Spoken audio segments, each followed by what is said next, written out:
Hi guys. Hello. Welcome to Portugal.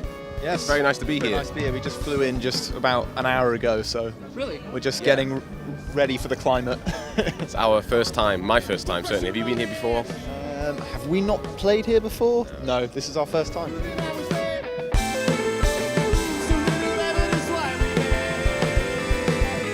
You guys have an intricate lyrical style and musical as well. But where do you get this from? I've read Ezra Pound, for instance. Our old guitarist was a big fan of Ezra Pound and a lot of other poets.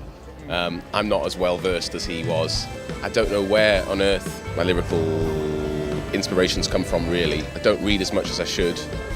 I tend to write down things that in fact, I just did it now. I just wrote Norsemen into my phone as I walked from the stage to here because I suddenly was thinking about people from wherever the hell Norsemen are from, Scandinavia. I was thinking, Norseman's great little word. Put it in my phone. 6 months' time, I'll be going through my phone. I'll go, oh yeah, Norseman, and I'll be writing a song about a badger or something, and then I'll say, oh yeah, Norseman. What can I do with Norseman?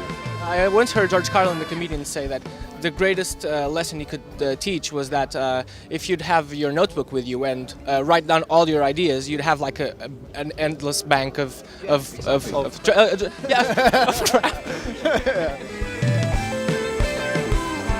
You guys started with Suffragette, which was a little bit more guitar heavy. You seem to have let go of that a bit. Do you plan on going back to more guitar heavier sound? I think Suffragette's quite a naive tune, but then when you get to play live, it's quite nice to go to that place, having pummeled the crowd with sort of synth heavy pop or whatever. It is quite nice to play that. So I don't think we're afraid of doing it again. I mean, it's just if the song needs it. It's not just 12 tracks of guitars, and it's not just synths. It's a bit of everything. So you'll hopefully find we will return to guitars, but we're still yet to venture into acoustic numbers. Yeah, we're thinking about acoustic guitars now. Although we're not, because that's going to sound crap. Oh, no, it could sound good. It's just difficult to make. The thing is, it's been done so much. So, and one of our main things is trying to keep ourselves excited, if anything. Not trying to be clever or anything, but just feel like we're doing something that's out of our comfort zone and that we feel is kind of new and exciting.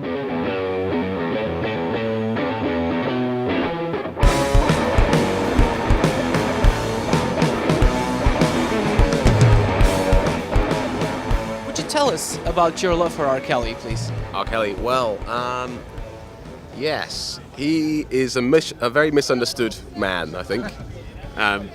His appeal for me is that he doesn't care and he doesn't have a quality control. So he thinks something's great, and we all go, that's the stupidest thing I've ever heard someone do.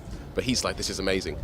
And it goes on like that, and over a course of an album, there'll be 4 or 5 times where he really does do something great, but he doesn't know.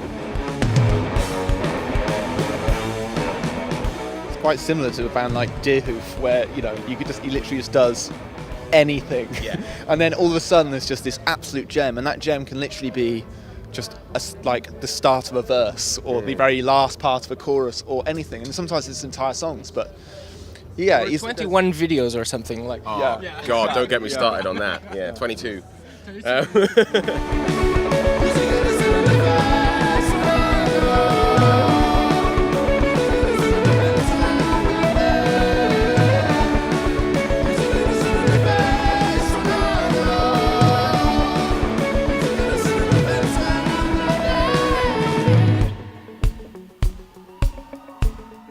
You guys are big comedy buffs. I know that from just speaking to Jonathan. I know you enjoy Tim and Eric. Any recent things you've been watching, or have you been on tour too much? We've been on tour a lot, but I did recently get a load of Tim and Eric, which is I know what we always talk about this, but I did, and I just watched it by myself in my bedroom. I was just kind of going, what is this? Yeah. Munich, we were watching that. Yeah. It's oh man.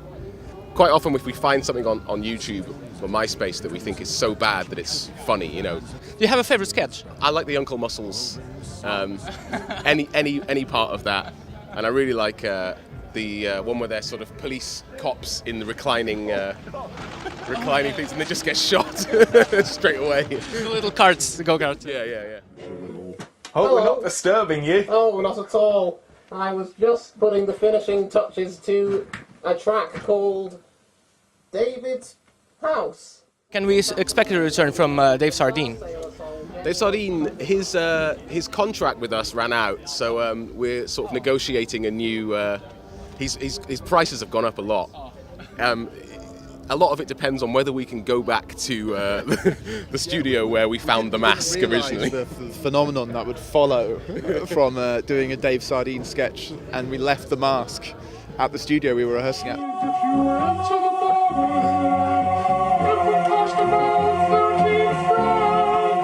Some other band is sat there recording right now, looking at Dave Sardine, not knowing that he's watching.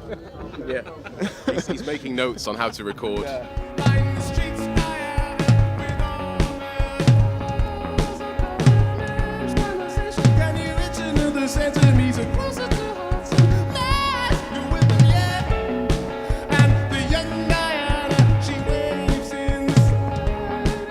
Is there any video game you guys like to do a soundtrack for, or a song for at least? That's a good question. Heavy Rain.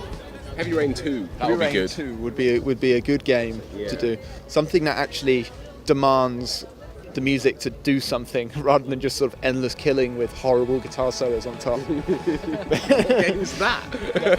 Halo. Oh, yeah. Exactly. God, yeah.